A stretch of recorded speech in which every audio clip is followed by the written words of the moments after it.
Hello everyone, this is Pico Entertainment, and we are back again, and here now we have another video for you, and this will be a trailer review for the second trailer of Dune. Now, for anybody who doesn't know, Dune is a movie adaptation of a classic science fiction novel series by Frank Herbert. The most simple story is that we live in a dystopian future where we have the young character Paul Artemis, who has the responsibility of looking after the planet Arrakis, which contains the material melange, or also known as the splice.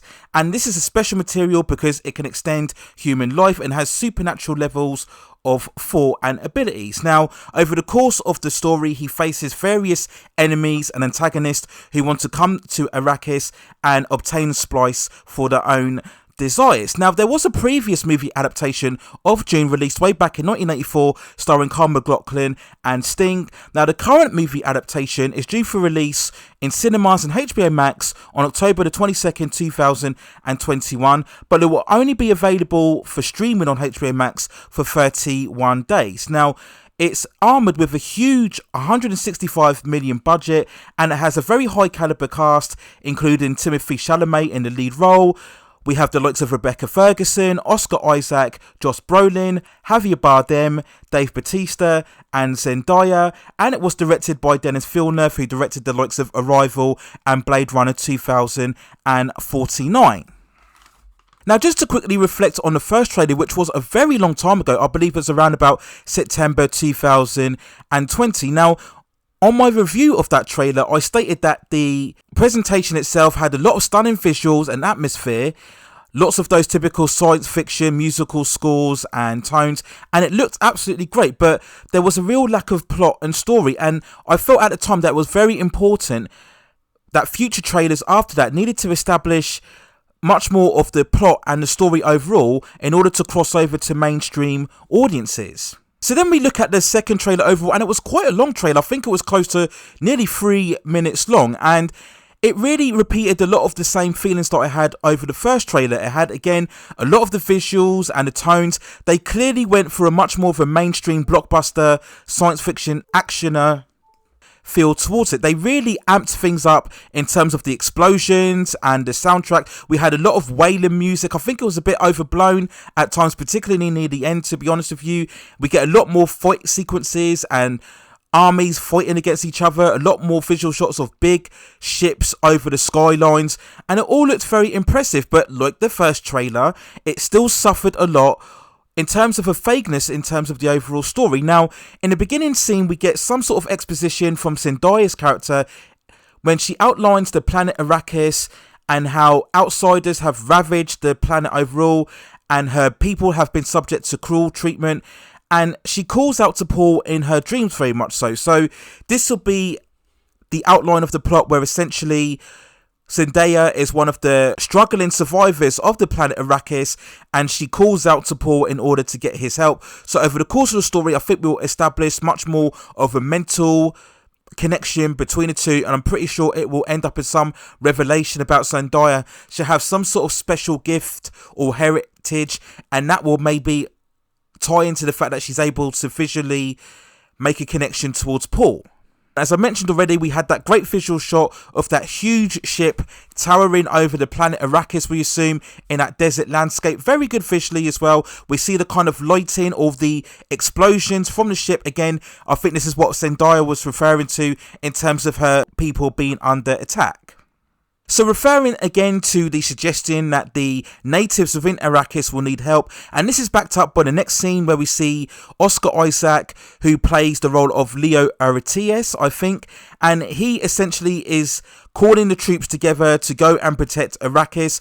We see that line when he says the Emperor has called us to protect Arrakis and we shall answer. We get that slightly humorous line where we see Josh Brolin and he's asking him to smile as they go ahead, and we get further shots that we saw from the first trailer where we see the main group coming or touching down towards the planet Arrakis. Very good visual shots where they're all standing there as the container opens. Now we get a bit of banter between Paul and Jason Momoa, who plays the character Duncan Idaho, and as I mentioned in my first trailer, I think the movie will really need a lot to rely on these moments between these two characters. We get that other humorous scene throughout this trailer where he taps his shoulder and he jokes that he feels a bit of muscle, and then he says not really. And I think this relationship between the two is going to be crucial in just adding those moments of chemistry and banter between the two amongst the super serious tone that we are given overall between the trailer. I really think that Jason Momoa's presence is going to be key, along with the fight sequences where we see him taking on the various soldiers in their kind of white armor, if you like. So again, he's going to provide, I think, a lot of the machismo, a lot of the charisma.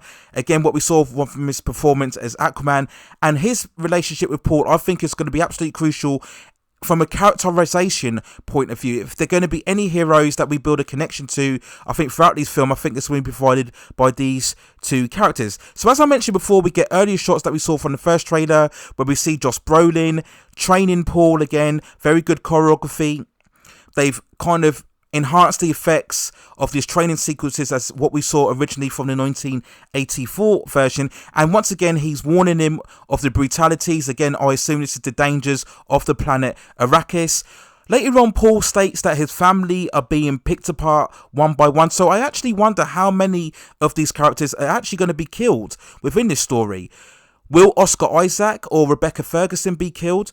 Will we get a narrative where Oscar Isaac will end up being the villain overall? Perhaps he wants to extract the spliced substance for himself at the expense of the natives, and maybe Paul will catch on to his ulterior motives and he'll end up siding with Zendaya and the other natives of Arrakis and fighting against his father. We get those shots again, as I mentioned before, of the huge armies clashing forward together. We had the closing shot near the end of the trailer where we see Paul in that golden armor where he turns around and unmasks himself, again fighting against the armies. So that's why I think we may indeed get a case of perhaps Paul fighting against his father's armies under the disguise as well. We get a couple of good shots of Rebecca Ferguson here. We have that great shot where she's in that cloak, if you like, under that desert tone, and we see, I think there's writing on the wall or the cavern, if you like. That looked very good. We get another various shot where we see her again in that black armor, so maybe she joins the fight at some point.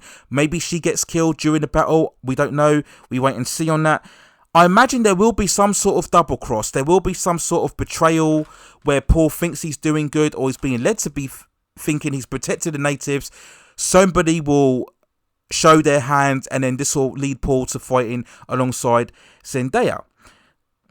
We get a few brief glimpses of Dave Batistua, nothing too special again. We saw this briefly in the first trailer, so nothing too much to write about there. And then we really ended the trailer where they're taking on the sandstorm monsters, running away from them. Again, nothing too revelatory because we saw this at the end of the first trailer overall, and that's where we kind of get the overblown wailing music, as what I mentioned from the first trailer. So in terms of this second trailer, it hasn't really convinced me any more or any less about the movie overall.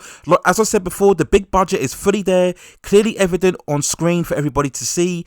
There is a huge sense of scope as vision, all apparent on there, but it still lacks a personality. It still feels too distant and, dare I say, pretentious. And I only mention that because, again, with the runtime, it's currently 2.5 hours, and I'm going by previously what I saw from Denis Villeneuve in terms of his Blade Runner 2049 movie rather, and that movie itself was very pretentious, was very up itself, dragged itself too long, and really resulted in a flat ending overall. And I just worry that this Dune movie, we're going to get similar traits where, despite the action and the spectacle, I still think it's going to be perhaps a bit of a drag. In terms of a compelling story, we'll get all of these famous characters thrown at us, all of these big name actors, but how much of it will really stick from a personality and a connection point of view? That's what I'm worried about, and I just feel that it will meander along, and then we get an eventual 40-minute spectacular climax that will look great on screen but will feel empty in terms of the overall experience. And one thing you have to remember, that Dune as an IP is much more of a art house intelligent sci-fi. It's not your bombastic science fiction actioner. So that's why I feel it's going to struggle really to translate to main audiences. I think Denis Villeneuve is going to stay true to the source material. So a lot of the hardcore Dune fans are going to be pleased, I think, with this movie. I think they were already signed up when they saw the first initial trailer, and it looks like Denis Villeneuve is going to adapt a lot of the beats from the source material. So I'm always an advocate of that, staying true to the source material overall. But I just think if the plan is to have Dune be that next big science fiction franchise, they're going to have to struggle a lot in translating a lot to mainstream audiences. And this trailer didn't do anything more to establish the main plot and story overall. So in terms of the hype levels, I think in terms of a mainstream audience, I don't think it did anything more than what the first trailer did overall. And I don't think the simultaneous HBO Max release will help. We commented previously about how much the Disney Plus streaming platform damaged Black Widow in terms of its second box office weekend. So I just wonder how much Dune will struggle to really be a big success in theatres, along with its runtime, the fact that it's a very much of an unknown IP, and I think both trailers, while visually looking good, didn't really strike a chord in terms of the characterization and story. So that's the main fears and concerns that I have with this trailer overall. But it still looks good and still interested, and I will indeed watch it and give my overall thoughts and feelings within a review when it comes out in October.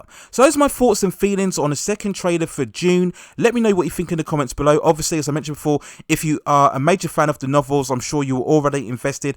But if you're not, if you are a normie or you don't know anything about Dune, you haven't seen the 1984 version, let me know what you think in the comments below. Are you any more excited? Are you any less excited? Are you a bit too confused by the vagueness in terms of the story and the plot? Let me know what you think in the comments as well below.